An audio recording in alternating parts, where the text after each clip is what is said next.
Debate. We're taking a look on the eve of the first day of school in this country on what's the French education system offers. What do the French know? We're talking about it with the Sunday Telegraph's Anne-Elisabeth Moutet, Adrian Covington, principal at the American section of the Lycée International in the Paris suburb of Saint-Germain-en-Laye, Jean-Rémy Girard of the SNELC Trade Union. He teaches French in another Paris suburb, which is Saint-Arnoux-en-Yvelines, and André Schleicher, who's one of the co-authors of a report at the OECD on education throughout 36 countries. Welcome back to all of you. We are talking about the skills that you're supposed to, that the French system perhaps is not bringing out. Youth unemployment at the end of the day, 22.7% in France, 7.4% in Germany. And that is a statistic that has people wondering if the French are equipped for the job market. Adrian Covington making the point a while back about the fact that you need critical thinking. And let me just show you a remark that came to us on Twitter from our good friend Craig Capidis. He said, U.S. schools measure success, French schools measure failure. You know the old adage that the grading is too hard. It's 13 for the joke is 13 for a student, 17 for the teacher, and 19 for God, out of 20 for the French system. Isn't that a bit of doesn't that make the atmosphere a bit oppressive in France? No, but I don't think it's really true. In fact, the French system doesn't doesn't provoke failure by evaluating. The French system today creates failure by not teaching well the basics, and we can see that in middle school. Pupils who arrive in middle school, we've got a lot of them today who can't read well. I mean, just they cannot read. They one quarter, make confusions. According to one newspaper this Monday. Yeah, and one quarter is big difficulties, but we've got more of them with lesser difficulties, but still they have real problems to read. And how can you read a novel, for example? For many children, it's just pure torture to read a novel. So they will never have pleasure to read a book. All right, another comment, this one on the France 24 Debate Facebook page from Eric Ollinger. The French educational system is dangerously outdated. It's rooted in an antiquated model designed for an industrial age and does a terrible job preparing young people for a more dynamic, less rigid world. Collaboration, inventiveness, and foreign languages are all skills that are regrettably absent from far too many French classrooms. Andrés Schleicher, what do you think of that damning indictment there? Yeah, actually, I mean, routine cognitive skills, the kind of things that are easy to teach and easy to test, are the kind of things that are disappearing quickest from our labor markets. That's actually something that education Wait, explain that to us. What does that mean, routine cognitive skills? Basically, just you absorb knowledge and you expect that later in your life you repeat that knowledge. And that's no longer happening because computers are a lot better than people at doing those kind of things. What matters today for your success is not to remember what you learn in school, but to extrapolate from that and to apply your knowledge in novel, unfamiliar circumstances. That's really the test of truth for modern education. Not can I remember what my teacher told me, but can I actually extrapolate from this, develop, create new knowledge? And actually, in our PISA test, we focus a lot on those kinds of skills. And you can see students in Finland, in Europe, in Canada, in Alberta, in Shanghai, in China, systems where we don't expect this actually developing exactly those kind of skills. But France there's a 17th century philosopher, René Descartes, who sort of wrote the book on critical thinking. Are you saying that the French are not into critical thinking? Well, according to our tests, there's a lot room for development there, and the tolerance for failure in the system is high. I mean, diversity in classrooms, I accept that. That's a huge challenge everywhere. But the question is not sort of who are the customers of the education system, which are diverse. The question is how do we engage with that diversity? How do we personalize learning opportunities? And that's really the test of truth of a good education system. And that's an area where France can improve a lot. And other education systems have much stronger results. Anne-Elisabeth Moutet, when you compare with the British system, what struck me at the time and still today is that at the end of the day, you go to school in this country and you are taught by teachers who are very often, certainly, people who know lots of things and who want to do their best. But their idea of, you're achieving something is basically being able, so that you become a teacher afterwards. And they cannot imagine that there's a use to, whatever they're teaching you, be it mathematics or history. The only way is you're going to get a diploma in that, and then you're going to go through a competitive examination, and if you're lucky, you will be an agrégé and you will teach. But the thing is, Latin or history are very useful in terms of opening your mind to different possibilities. And what's really good about the English system, the good English system, because there's also a sort of fairly bad English system, but the good English system is that it creates a personality, and what you're learning is something that's going to, the idea is for you to find something that you're interested in. You specialize in fewer things. When you pass the A levels, actually, before you go to university, you only choose 3. But then that is something that is not necessarily you have to have a mechanical relationship to what you're going to do. You might study Latin and Greek and then go to work in a bank. But that doesn't matter. What it is supposed to give you is a way of thinking by yourself. And it's measured and it's looked at in a very different way. And I think you lose out if you have this sort of mechanical idea that you're going to have the skill. School is going to teach you something that's going to be a useful skill immediately when you look for a job, perhaps, 8 years later.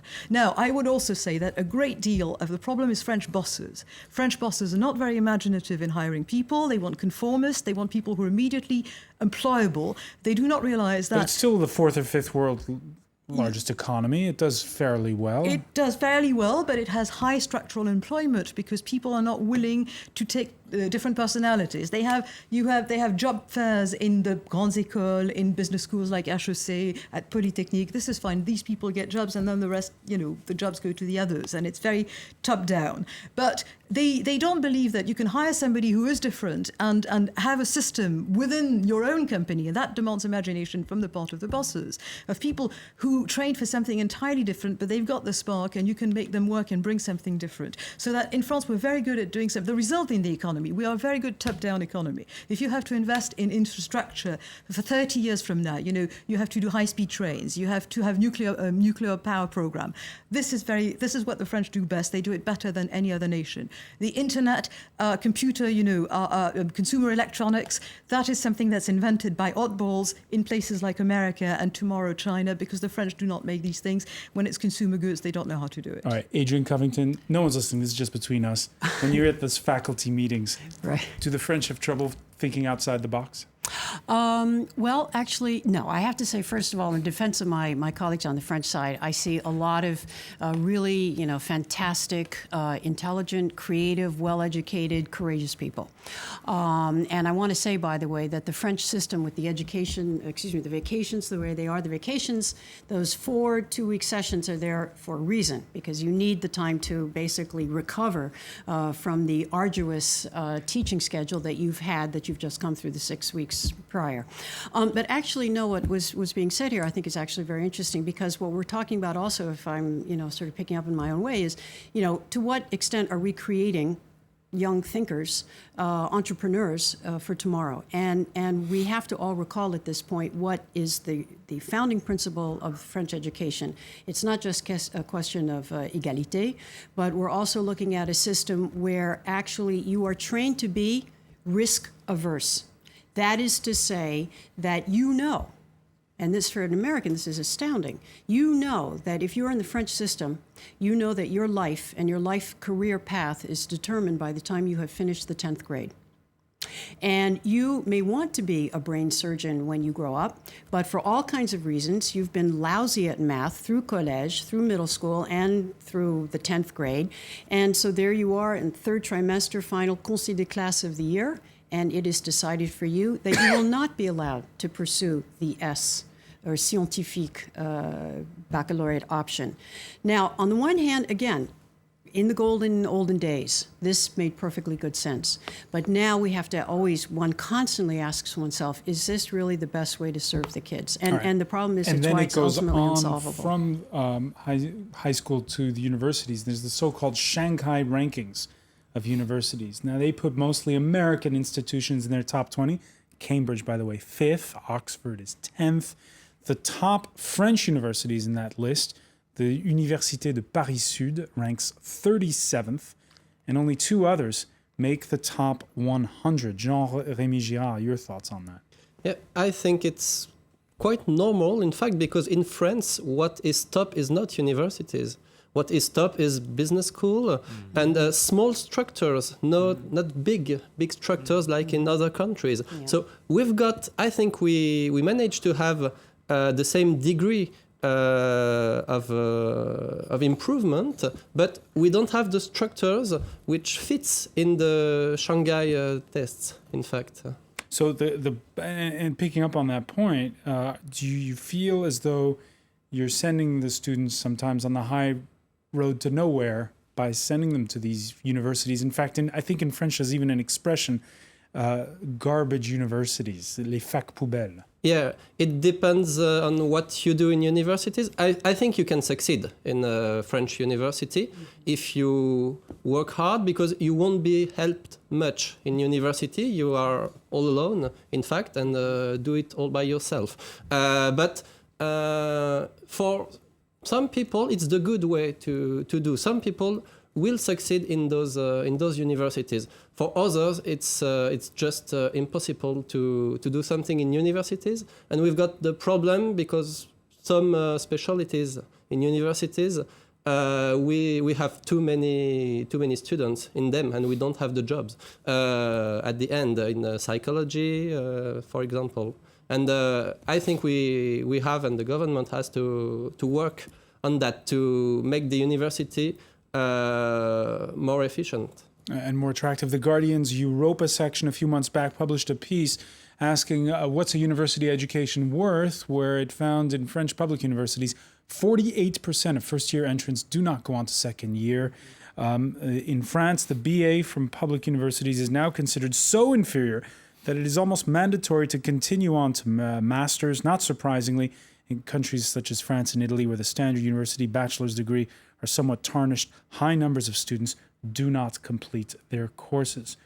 So how do you stop that? And why is it not more of an urgent problem? The fact that, again, 48% of first-year entrants basically lose a year. Yeah, I think you have this toxic mix. On the one hand, you have graduates unemployed, and at the very same time, you have employers telling you they cannot find the people with the skills they need. This kind of mismatch is really at the root of the problem. But are you seeing any sign that people in Europe are starting to address that problem? Well, on the one hand, I mean, French university graduates actually over the life cycle earn a lot. You know, that there is this actually, if you look at the life prospects of those people, I wouldn't underrate that. If they graduate. If they graduate, they have great earnings prospects, they have high sort of employment in advanced skills. So actually, the people who succeed actually have a fine life. The problem is much more at the end. Only 38% get a degree, though. Yeah, I think that's it's a challenge. But again, it comes to the point, is a mass institution like the universities serving the needs of diverse people and people who are looking to learn in different ways and so on.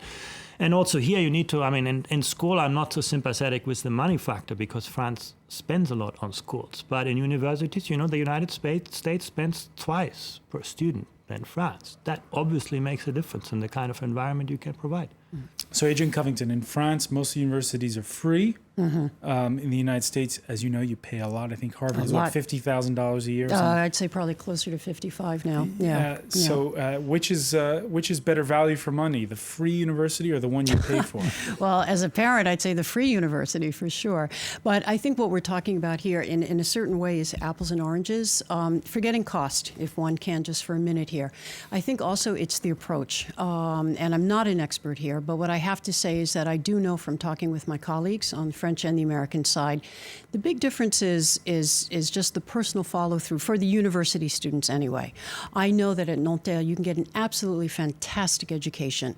Nanterre University. Absolutely, yeah. The university there. The problem is it is essentially a take-no-prisoners, not for the faint of heart kind of an education. That is to say, you have to be combative and you have to be a fighter. You have to be there on the Tuesday when your course is given, your class is given, along with the 300 other people, and there's no personal follow-through. And again, the question is to what extent do we need to make changes here? American University, on the other hand, you have a family problem, you have an issue or whatever, you fail a course or you neglect to turn in a paper, and boom, I mean, the university will communicate with the student right away and say, what's going on here? What has happened? I don't know, correct me if I'm wrong, my feeling is that in a place like Nanterre, if you didn't turn in your paper, there's not going to be any SMS or Twitter or phone call to tell you, what's going on. And there's no tutoring. There's no individual rapport between individual professors and tutors and each student. You can go through that without having had, the closest to a human relationship you have will be in travaux dirigés, which is, again, 20, 40 people in one room with one beleaguered professor. That is not the way to do things. When the French president promises a refounding of the education system? They all do. They all do. Since May 68, I think there has been an average education system reform every 18 months or so, and I don't think it's done any good to the French education system. Now, of course, we know that the amount of children in the system and what is demanded of the system is so radically different than what it was 40 years ago that we're really comparing different things. But every time you get, somebody gets voted in and then they're going to reform the education system, and of course, because the left historically has got the voting masses on that side, they pay more attention to it. But they will talk about it, and nothing very, very different is going to happen. And final word from you, Jean-Rémy Girard. What are your hopes here? We hope that that they will stop to bully us, in fact, and that they will let us do our work. I think we've got this problem in France. We've got many people above teachers who tell them how to do, how to teach, who make them some obligations, in fact, let the teachers teach, and I think the system will work better, in fact, and of course have more teachers. And I think you can do it if you think carefully on what is useful in Éducation nationale and what is not. And perhaps if you let away what is not, you will be able to put more money on what is useful. All right, we wish we had time to talk about what is not useful at this point. Jean-Rémy Girard, I want to thank you. I want to thank Anne-Elisabeth Moutet, Adrian Covington, and you, Andrea Schleicher, for being with us. Thank you for joining us here in the France 24 debate.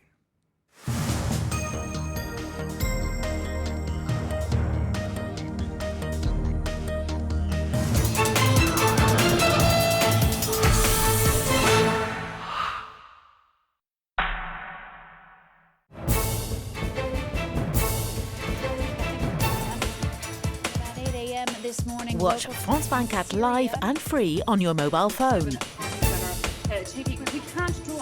Anywhere in the world, on almost any cell phone, whatever your provider. Watch France 24 live and in 3 languages. France 24 on your mobile phone.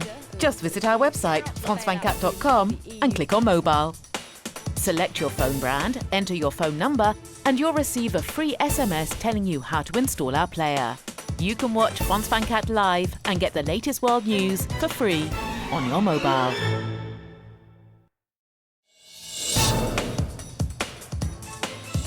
To live with dignity. To overcome hunger. To read and write in order to understand the world. Not afraid to love. To have equal rights. To preserve the planet for future generations. More than a dream, this is an objective for billions of men and women. Planet Hope, Tuesday, 10:15 a.m. Paris time on France 24.